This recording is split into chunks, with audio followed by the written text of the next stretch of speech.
নমস্কার বন্ধুরা, আমি মিতালি চলে এসেছি মিতালির রান্নাঘরে কুকিং এবং ব্লগিং নিয়ে। এই প্রচণ্ড গরমে আপনাদের শরীর এবং মনকে ঠান্ডা করতে এবং শরীরে পুষ্টি যোগাবার জন্য আর শরীরকে তরতাজা রাখার জন্য নিয়ে এসেছি একটি খুব সুস্বাদু একটি ভালো রেসিপি। তো চলুন দেখে নিই। প্রথমেই আপনারা নিয়ে নিন 2 টেবিল চামচ চিয়া সিড, হাফ চামচ ব্ল্যাক সল্ট বা বিট নুন, আর 4-5 টেবিল চামচ টক দই। এগুলোকে একসাথে মিশিয়ে 10 মিনিটের জন্য ছেড়ে দিন, ঢাকা দিয়ে রেখে দিন। চিয়া সিডটা ফুলে উঠবে। আর আপনি এর মধ্যে নিয়ে নিন আপনার পছন্দ মতো ফল, সেগুলোকে ছোটো ছোটো করে টুকরো করে নিন অথবা কুড়িয়ে নিন।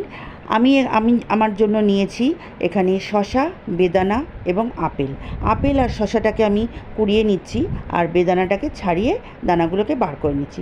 দেখুন চিয়া সিডটা আমার ফুলে গেছে, 10 মিনিট হয়ে গেছে। এরপর আমি এই কোরানো ফলগুলো এর মধ্যে অ্যাড করে দেবো। কোরানো ফলগুলো অ্যাড করে আপনারা যদি ইচ্ছা করেন তাহলে একটু ভাজা জিরের গুঁড়ো এর সাথে অ্যাড করে দিতে পারেন। ওয়েট লসের জন্য ভাজা জিরের গুঁড়ো খুব ভালো এবং পেটের জন্যও খুব ভালো। তো আপনারা ভাজা জিরের গুঁড়ো এর মধ্যে অ্যাড করে দিলে ফ্লেভারটা এবং টেস্টটাও একটু আলাদা রকমের আসবে।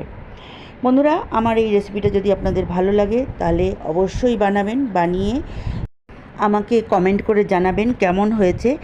আপনাদের যদি এই রেসিপিটা ভালো লাগে তাহলে সকলের মধ্যে শেয়ার করে দেবেন যাতে সকলেই এর থেকে উপকৃত হয়।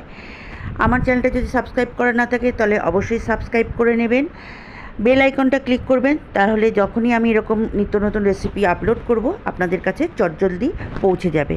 আপনারা সবাই ভালো থাকবেন, সুস্থ থাকবেন, সাবধানে থাকবেন। প্রচণ্ড গরম, প্রচুর জল খাবেন। Thank you.